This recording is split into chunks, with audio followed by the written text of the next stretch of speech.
I said in my talk, actually, I'm maybe not location independent anymore, but I'm location polyamorous. 2 people so far, plus myself, have said one of the main takeaways was the term location amorous. Oh, cool. Well, that was in my talk, so great. Exactly. And then I have a follow-up question. Is that a copyrighted thing, or can I put it on a T-shirt? No, maybe I should trademark it. I didn't think about that. No, I love it. I hope it becomes a term. It was just something that I randomly said, so...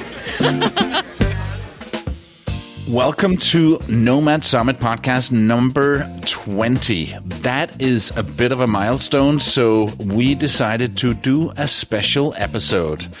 I am Palle Bo, and I'm joined by Christoph and Alexandra.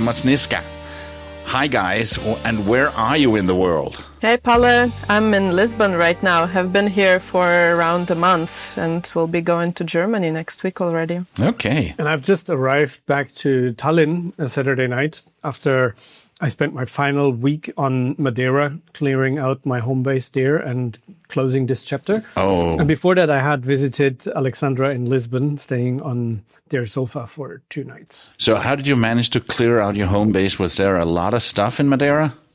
Oh, man. I thought I would be better in closing chapters and moving on. But I had this place for 4.5 years, and I had added a lot of like smart home stuff, cozy lighting, a little bit of decoration. Sounds like you. And some memorials with like memories with emotional value, like a bunch of half marathon finisher medals that I threw away. So my heart was bleeding when I left the place. Oh no. Did you bring some stuff to Tallinn now? Yeah, I came here with 2 pieces of check-in luggage, where in the second one are things like my offshore sailing gear, like my life vest and all these kind of things that I use once in a while and need to have more or less accessible. So I'll store that here in Tallinn now instead of Madeira. But other than that, I just have my luggage. Mm-hmm. So are you going to get a home base in Tallinn? No. Or anywhere? Not anytime soon. No need.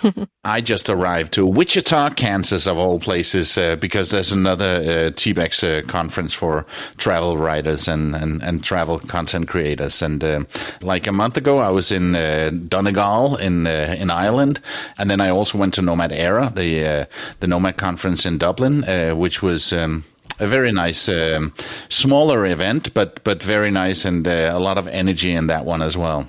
And when will you not be in Kansas anymore? In about a month, and I'm going to be going back to Europe, and after a bit in the Netherlands, I'm going to World Travel Market in London, the big annual event early November in London, and then maybe visit a friend in Spain, and then head off to Thailand. So I'll be settled in for the Nomad Summit. That's kind of my plan right now, but I haven't booked much yet. Yeah, I was waiting for the part about going to Thailand. Yeah, and for everyone else who is thinking about that and planning the winter season and maybe having Nomad Summit in mind, this is what this episode here is today about. And I highly recommend you to stick in because we will have a juicy discount code for the Nomad Summit ticket for you. Yeah, because this is a promo code that will not be announced anywhere, not in the newsletter, not even in the show notes. You have to listen to the end of this. And it's also the only discount that's available for our early bird prices. So early bird is still up until 15th of October. And that's already a really good price. And I will even give a better deal for you on this one. Okay, this is Nomad Summit Podcast, episode 20. The Nomad Summit Podcast. So, Christoph and Alexandra, for the listeners who may not know what Nomad Summit is, can you just sum up what happened with the event in 2025 and how you became a part of it, and just go a little bit back and tell us what Nomad Summit is? Yeah, at first, Nomad Summit is the big annual family gathering of the global digital nomads community in the world capital of remote work and digital nomadism. And that's Chiang Mai in Thailand. Northern Thailand in the mountains, the best place to work remotely from, especially in that season between early November and end of January into February. That's the best time to be there. And end of January is also then the best time to mix and mingle with a lot of people in this community, whether be it seasoned location-independent entrepreneurs that have done that for ages or newcomers. So the Nomad Summit is at first the best place to meet other people, get inspired, and at second, the best place to hear about the latest news in the community, in digital marketing, in digital business, in AI. So that's a place for you to learn not only what's cool today, but also what's next tomorrow. The Nomad Summit as a brand and the main event is and has something for everyone along their journey, from employee to remote employee to freelancer to founder to business owner to investor. So this classic journey and ladder to financial freedom and location independence. So if you want to learn something new, if you want to start that, if you just have this fascination of this lifestyle, we definitely have something on stage for you, very, very practical, hands-on ideas to get you started right away. We have a lot of people that are whether on the same stage with you or are already ahead, where you can meet them in person, sit down with them, have meaningful in-person conversation and learn. But also, if you're already several steps ahead, this is the place where you meet your tribe, where you meet everyone who is maybe even some steps ahead of you that you can learn from, or others that are asking you those provocative, refreshing questions. And that is where you learn as well what's next, what's going on right now that is not anywhere in the public, that AI hasn't been trained on yet because it's still boiling somewhere in secrecy. That's what people share at Nomad Summit with you in person. And Alexandra, how's the program coming along? Can we expect some amazing speakers and some good sessions? We are just starting to assemble it, but we are definitely looking to find some amazing speakers and some very tangible business-oriented content. Because as Christoph said, that our main mission is to help people level up in terms of their freedom and economics of their life, and financial freedom is something that, you know, gives you access to all the other freedom in your life in terms of lifestyle, in terms of, I don't know, hobbies, whatever else you want to do. So it's very important for us to make the program applicable, let's say, and bring the speakers who will actually teach something to our attendees and give them content that they can apply directly in their lives and create some kind of an impact, and not just participate, let's say, for inspiration or for the community, which is, of course, also good. But we're looking to also provide some content that will have direct impact, let's say. Mm-hmm. And it's, I get the sense that the Nomad Summit is less, how should I say it, meditation and yoga, and more business oriented. Is that a strategic thing that you want to go in that direction? Yes, absolutely. Yeah, for sure. That is something that we are very intentional about, to create content that is, as I said, tangible and applicable, because meditations and inspiration, like all those other soft topics and areas, are important, of course, but you won't really have access to doing all that stuff if you are not solid on your financial freedom, and if you're not solid on your location independent career. And that is the first step, as we see it, to the lifestyle. But don't get us wrong here. This is just our intentional decision for the main event. So the Nomad Summit is basically two things. It is a weekend conference, like a 2-day conference happening at the Shangri-La Hotel in Chiang Mai. So the talks on the main stage are less about spiritual topics, more about like hands-on learnings that you can implement into your business or into establishing your business like from day one. But also, there is Nomad Week. There is a full week of independent side events, and that is the platform for everything that goes beyond that. That's where you can have your yoga classes. That where you can talk about Reiki and about human design and all these things for which we don't have space on the main stage. So somebody can say, I want to do a side event with ecstatic dance or yoga or meditation. That's more than welcome. And that works in a way that the Nomad Week is something that is co-organized, co-hosted by the Nomad Summit team, but in a way that it is actually an open invitation and an open platform for all our attendees.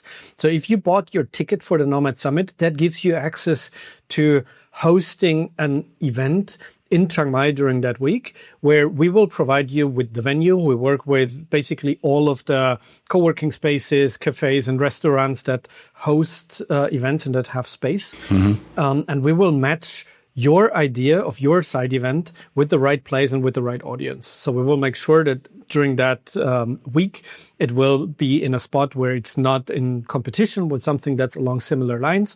So to make sure that you get the maximum audience for your side event. And all the side events are free to access for Nomad Summit ticket holders. So it adds value on both sides. Yeah, you say the side events are free, but you still use the same ticketing because you have to sign up, and so you have that app where you secure your spot on these side events with that ticketing system. Absolutely. So there are three levels here. So the first is the side events are free to attend for Nomad Summit ticket holders.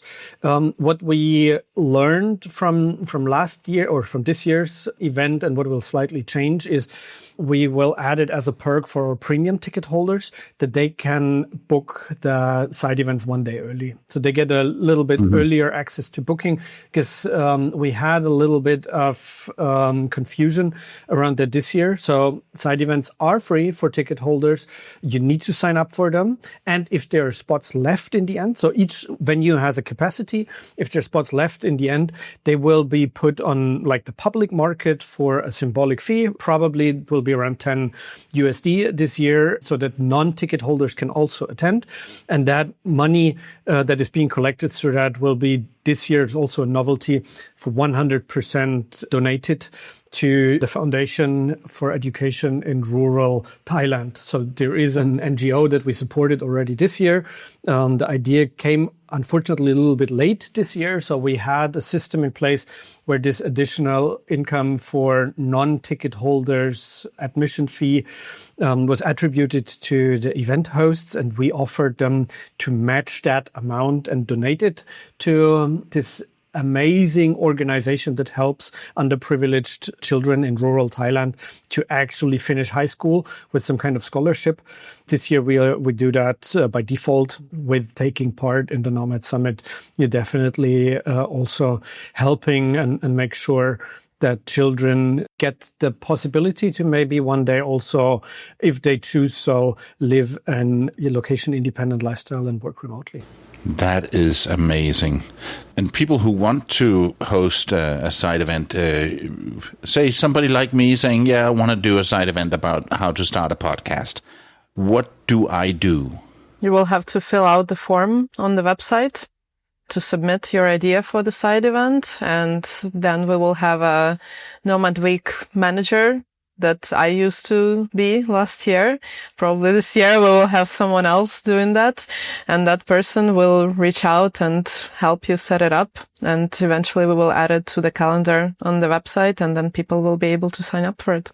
Yeah, let's circle back to the main event. Want to shed a little bit more light in this, what it looks like.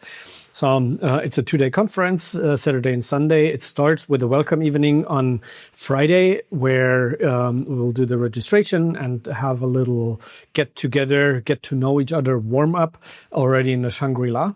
And on Saturday evening, after the conferences and talks, there is our legendary after party. That's for attendees only.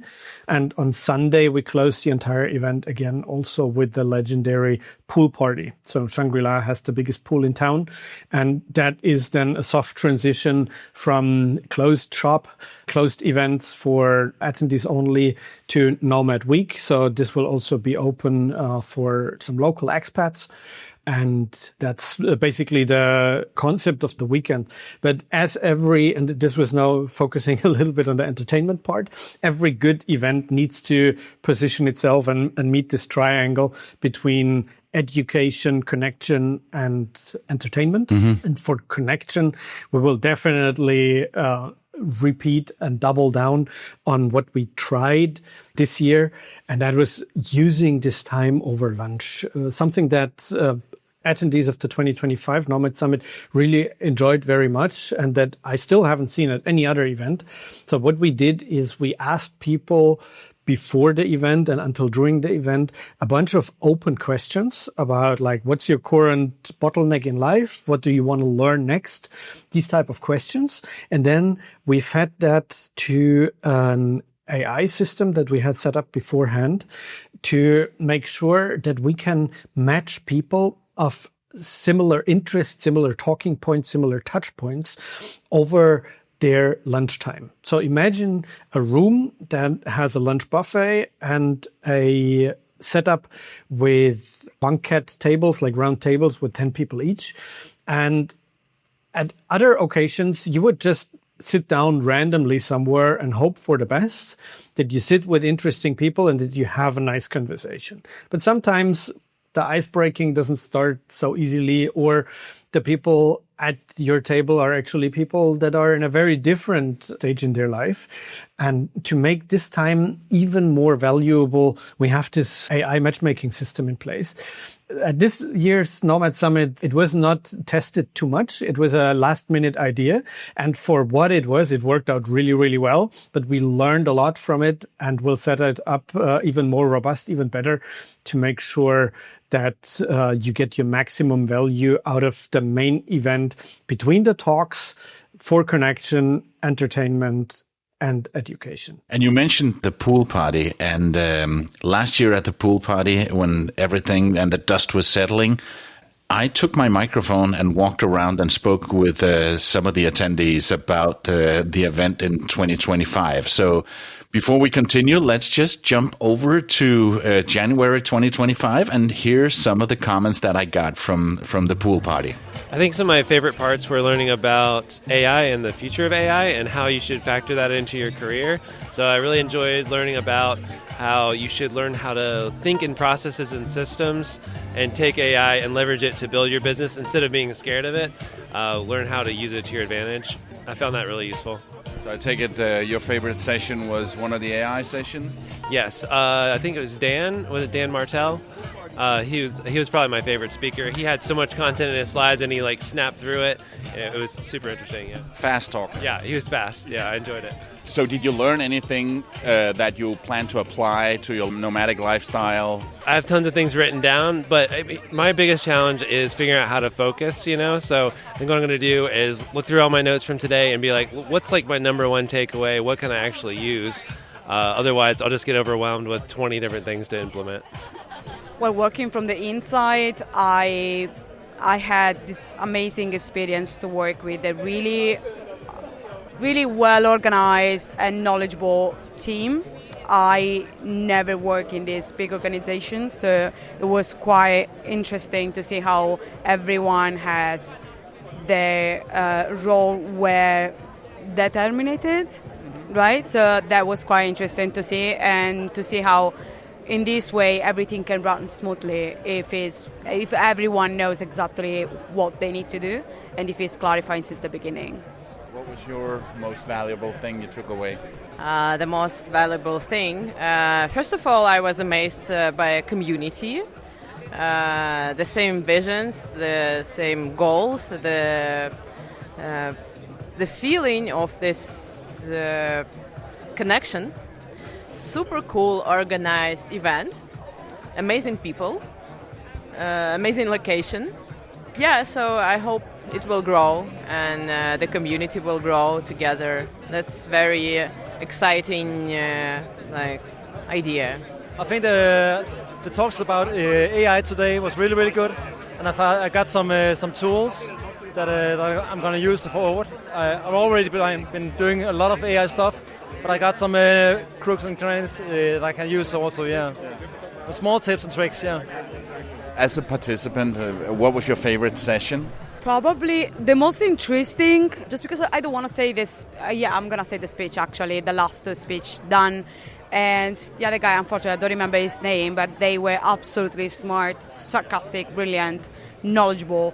There is a lot to learn from these two guys. The Google boys, the AI boys, yes, them. They were cool. Yeah. Yeah, AI part and how to live with the family in different countries, how to manage this. So did you learn anything that you're going to use in what it is you do with your nomadic lifestyle or your business?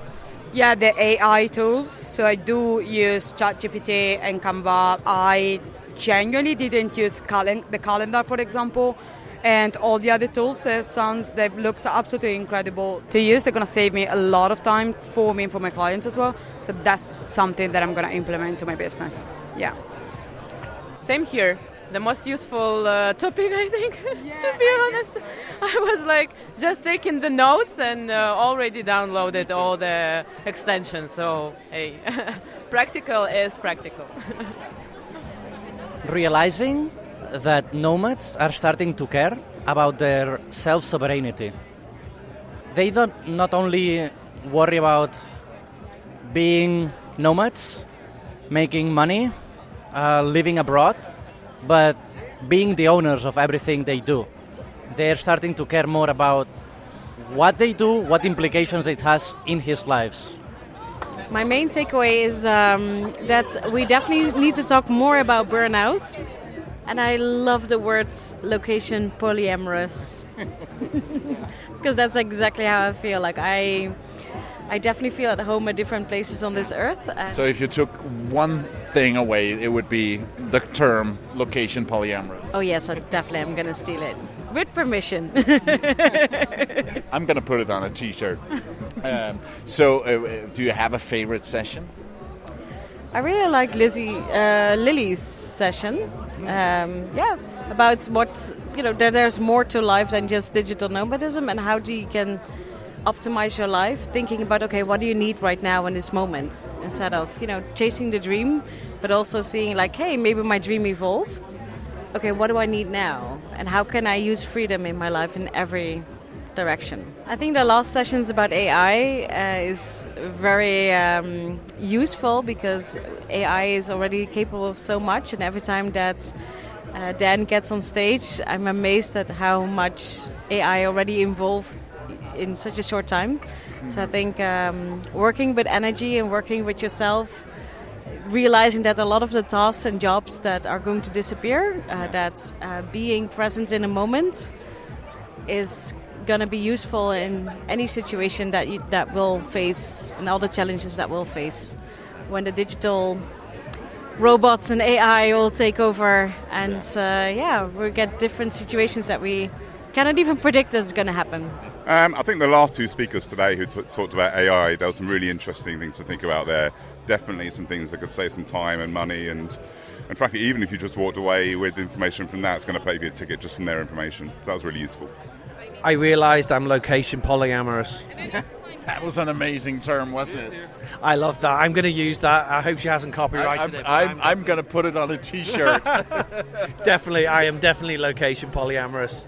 Yeah. It's going to be my opening line for the future. Yeah. I also like the AI talks. I thought they're really, really useful, and it was great to be in a room where everybody thinks the same. Actually, I also joined the AI team here. It was the best part for me, and I'm really interested in everything about AI, so that was my main takeaway. But also really interesting that people coming back, people I saw from the summit before, which was also really great. So I actually sent a lot of WhatsApp messages to myself because so many people I talk to and so many new tools. So I have a lot to do follow-up. I hope I can use AI for that. Maybe you need to get a better AI tool than WhatsApp to send notes for yourself. Yes, I felt a bit simple doing that. But I have a huge chat now to myself. I need to follow up tomorrow. Yeah, it's great. I met some really interesting people. So I've got a newsletter, so it's interesting. I like to interview people in words rather than by voice. So I met some really interesting people that would like to feature, and I'd love to have in it. So that was the best thing for me. So networking with a new kind of crowd of people. So I learned that Chiang Mai is a cool place. I've always wanted to visit it and see what the buzz is about. First time here? Yeah, this is my first. No, I was here for 24 hours 20 years ago, but I don't really remember much. Yeah, so Chiang Mai, it's a cool place. I really, really like it. There's new destinations that digital nomads are looking at, which is great for me because, Africa is on people's list. There's a lot of possibilities with the invention of the internet, and it's just about really understanding what's the lifestyle you want to create, and then find people that has already achieved that, and just really go and try different models and create the life that you want to live. For mine is AI. Can see the advancement of AI can really bring us to another level in life, not just business. Yeah. So did you learn something that you're going to be using in your life or in your work? Yes, especially in work, I can save a lot of time and travel more, but get shit done effectively. Using the AI tools that from the speakers, and get more things done with automations, and also at the same time deliver the results on time. Yeah, that was my mindset kind of paradigm shifts. And I've just met a lot of people that makes 15,000 per YouTube video for a 60-second sponsor. So just listening to these stories, oh my god, that's possible, right? But in terms of tactical advice, I was just talking to people that are in sales and marketing, sales tactic, be a problem solver. Spend 90% of the time listening and identifying the problem. So that's one great shift, right? And he talked about what's a great way to scrape leads, and he talked about a tool called Apollo, and then there's also Sender. So just listening to these vocabs, kind of understand what to search for, and to do a little bit more research afterwards. And then I think also there's a very interesting model of having a freelancer job plus a full-time remote job, and then test out your side hustle and turn that into fully nomadic lifestyle. I think that's also a good practical strategy, and I think it has allowed me to map out my personal roadmap on what's my next thing, and then to add maybe investing in the roadmap or real estate investment. So seeing other people, some OGs that have done it 10 years ago, and they can be financially independent after 10 years of consistent investing. I think those are just some of the biggest takeaway for me personally. Yeah. Is there anything that you learned that you're going to use in your nomadic life? Yeah, definitely. Maybe more on the business side, though. I thought the AI talks today were really interesting. If I were interested in having kids, I learned a lot, but I'm not actually interested in learning in having kids. But I still learned a lot about having kids, I guess. So, yeah. Those are probably my two biggest takeaways. It's nice. That's another way the community is maturing, right? A lot of people are now starting to do this with their children. And so that's really cool to see. What was your main takeaway from this Nomad Summit? Well, anyone can do anything. Well, I mean, it doesn't matter what background you come from, but I think the mindset of just going, looking, seeing the world and exploring together with people with the same mindset. So, yeah. What was your favorite session? The last AI session. Yeah, really good. Got a lot of new tools that I would go back and try. So you made a lot of notes. Yeah, I mean, I think the other takeaway I got was, to be a bit more disciplined. You need to make sure you set boundaries. I think that's sort of a philosophy, a principle that, so that I'm not just working on the weekend or working all the time just because I'm traveling and nomading. Yeah. Yeah, we're not there with the 4-hour work week yet. Yes.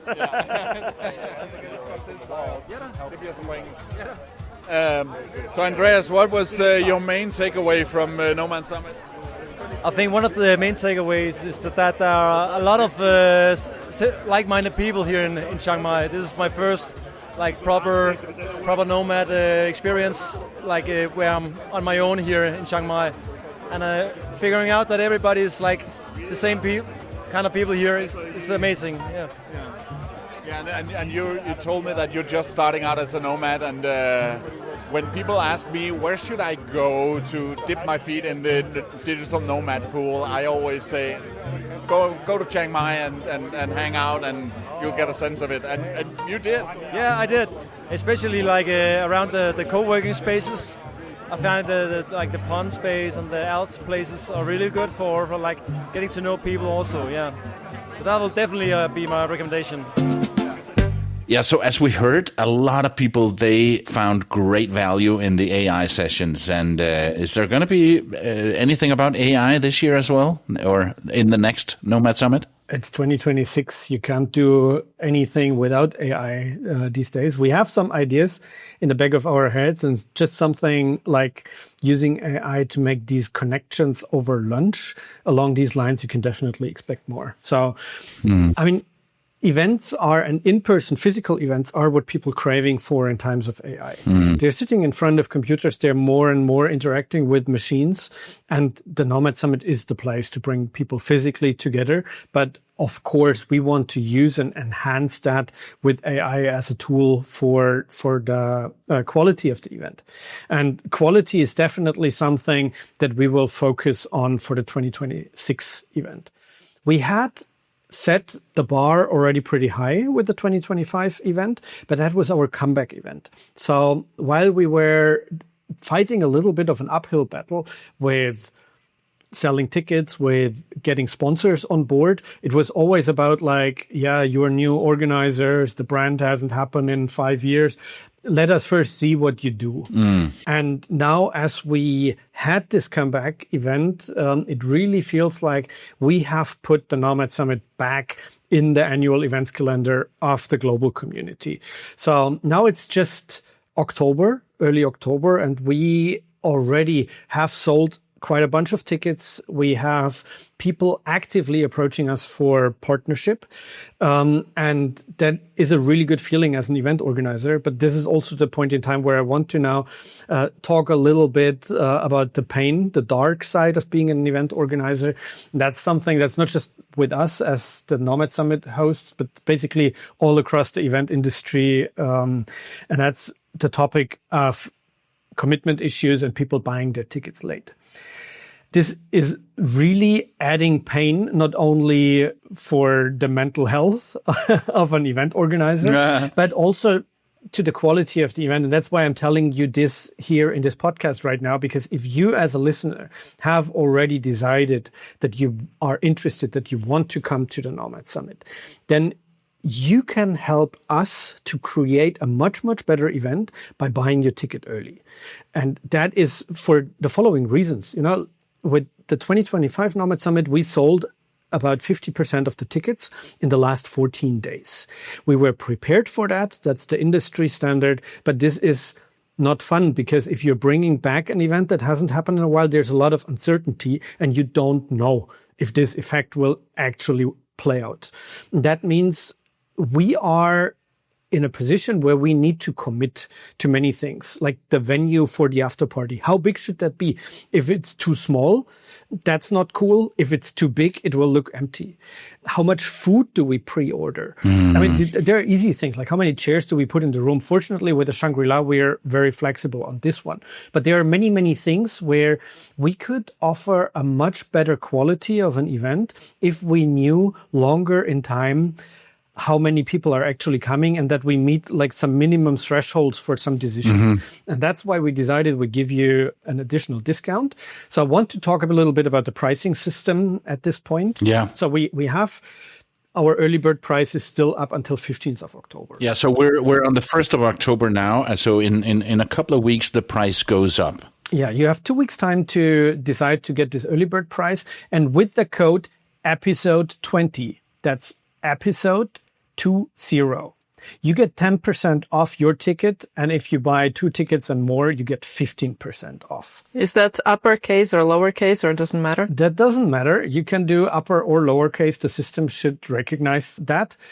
And with that, you are on the safe side anyway. So our tickets are non-refundable, but they are transferable. So that means if you buy an early bird ticket price with a discount, no worries. In case you should last minute not be able to attend, there will be people in the community, in our Facebook group, in the Telegram group, or in your personal circle of friends who will get the ticket from you for a good deal. So if you consider to come and if you're 80% sure, buy it now, because we really want to not only encourage you to buy early, but also discourage you to buy late. And that's something that we will be really strict on this year. So the regular tickets will be on sale from 15th of October onwards until early January. And then we will have late bird tickets that are significantly more expensive. And if you decide to buy in the last week, we have the door fee tickets, and they are even more expensive. So we will still let you in, but you have to pay for it. And it's not because we want to get rich and sell you expensive tickets. It's really because we want you to buy early. Hi there, I'm Alex Northstar. I talk a lot about AI. Yeah, so Alex, I've been speaking to a lot of people here, and they all say AI. How does it feel to be so popular? I'm not popular. I'm just an AI nerd who loves what he does. That's the secret. That's the secret sauce. Yeah. So as a participant, obviously you were a speaker, but as a participant, what was your main takeaway? The diversity of people here, right? Because there are people from all over the world wanting to learn new things, wanting to go out of their comfort zone. So I love the open-mindedness of people. And because we live in crazy times where like AI is taking our jobs or helping us build empires or changing every day, and people are like, you know what? I want to be better. I want to improve. And I respect that. That's good. So is there anything from the conference that you're going to use in your nomadic life or your work? Yeah, I think it's being a bit more human. I know it will sound like counterintuitive from the AI guy, because fun fact, I actually got a food poisoning, right? And I had to just robot through it. Robots don't get food poisoning. That's what they would say, right? So I was like, but it's good sometimes, to get in touch with your human self, right? And tell people I'm not feeling well, but I still want to help you, right? Or whatever. So admit our limits sometimes. There are also some people talking about burnout. It's important, to accept these human limitations that sometimes are our gifts, I think. The nomad community is maturing. And so there's, still people that are new to it and tend to but a lot of us seem to be starting to follow a similar path of slower travel and maybe having more bases at the same time, but not fully giving up the nomadic lifestyle. What is maturing for you? Because it might be different for different people. Well, it's just, it used to be a very niche thing, right? And COVID made remote work a lot more accessible to people, and the idea of being a digital nomad is starting to become a lot more well-known and a lot more common. But also, the whole movement has been around longer, so there are people that have been doing it for longer. And so now we're sort of starting to see how somebody that's been nomading for 10 or 15 years maybe doesn't want to keep doing the same thing forever, and what does that mean for the next step? So you live here in Chiang Mai part of the time, but do you still nomad? Yeah, I still travel. I have 3 different bases in 3 different countries, but I still travel in between those as well. So I'm trying to have the best of both worlds, right? I have homes, but I also can travel. And I said in my talk, actually, I'm maybe not location independent anymore, but I'm location polyamorous. 2 people so far, plus myself, have said one of the main takeaways was the term location amorous. Oh, cool. Well, that was in my talk, so great. Exactly. And then I have a follow-up question. Is it okay with you? Is that a copyrighted thing, or can I put it on a T-shirt? No, maybe I should trademark it. I didn't think about that. No, I love it. I hope it becomes a term. It was just something that I randomly said, so. Commitment is overrated, at least when it comes to staying in one place. Location polyamorous and proud. So now that you're saying it's not that you want to get rich, how does the ticket revenue help make the Nomad Summit stronger for the community? It is crucial. I mean, with bringing back the event this year, we heavily invested into the quality, into the branding. So we organized this event at a loss. We did not earn any money, but that was kind of not intentionally. I mean, of course, we would have loved to get out with a black zero, but it was accepted. We were willing to pay money for setting the bar and bringing back the quality. But this is only sustainable if the events turn out at least with a little profit. They need to pay for themselves. And in order to make that happen, get your ticket early. That is really crucial. We have 2 ticket tiers again. We have a standard ticket and we have a premium ticket.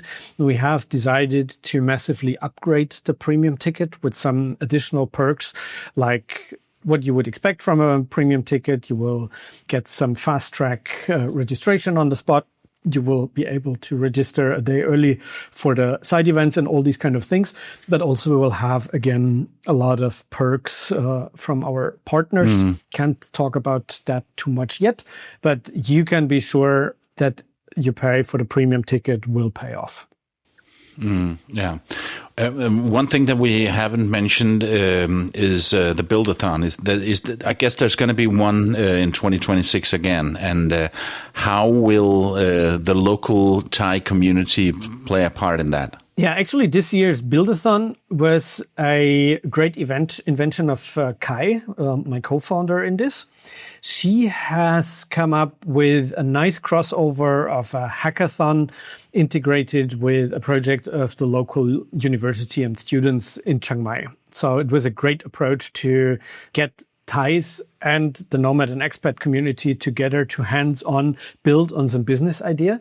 We really want to bring back the Build-a-thon this year, but we need to see how we can manage that with the team. And so we will need to find someone who can host this. So if you're listening here and you wonder how you could contribute to Nomad Summit and you have hosted a hackathon or something similar before, reach out to us because we need you. So where do people find more info about the upcoming Nomad Summit event? On our website, nomadsummit.com, first of all. Sign up for our updates, for our newsletter and our social media, of course. As soon as we will have updates, we will be sharing that on all our channels. And especially as we got a little bit more routine now and know people and have established all those contacts on the ground, we will come up with accommodation suggestions. We have a great deal at Shangri-La. So if you just want to stay for a couple of days as close as possible to the main event venue, we have some juicy offer from the Shangri-La Hotel, but we also work with other hotels. We will again have a scholarship and work together with hostels on this. So basically, we'll have the full range where we can help you out with information and with good deals on accommodation, side events, and whatever you need to make your stay in Chiang Mai a fun one. I personally plan to be there by early December latest. And I heard Alexandra maybe even a bit earlier. Yeah, maybe end of November. Oh, yeah. And we'll have some warm-up events during December, I'm pretty sure. So we will, again, work with all the co-working spaces. We'll run around and deliver our flyers and posters and make sure that everyone in Chiang Mai knows that the Nomad Summit is happening. And if you want to help us spread the word, please share this podcast and the link to the Nomad community, so we will get as many nomads to Chiang Mai as we possibly can, because the more the merrier. And if you are considering to also join the Nomad Cruise in early February, that's going from Singapore to Hong Kong, stay tuned and sign up for our newsletter. We might or might not have a little cross-promotion coming up later this month. Oh, yeah, that's perfect timing. Awesome. Thank you so much for listening to this special episode of the Nomad Summit Podcast. We have so much coming up already next week, Christoph. We have a recording that you did a couple of weeks ago. Yeah, if you like this podcast, definitely subscribe on your favorite platform, wherever you get your podcasts. You find us on Spotify, Apple Podcast, and everywhere else. You can also listen to it on our website, nomadsummit.com/podcast. Next week, I will be talking with Francisco, a Brazilian international tax advisor of SETI. I had a really interesting conversation with him in person in Athens the other week. And in the week after that, we are talking to Lera of the Nomad magazine, formerly known as the Nomad Gossip magazine. She's sharing her personal insights, not only about her nomad journey, but also the way of setting up a paper-printed magazine for the digital nomads community in 2025. Awesome. Thank you so much, guys, and see you soon. Kapun krab. Kapun krab. Tim should do voiceover, shouldn't he? Oh, I used to do voiceover. Did you? I'm on some books on Amazon. Can you say the Radio Vagabond? The Radio Vagabond. Gotta keep moving.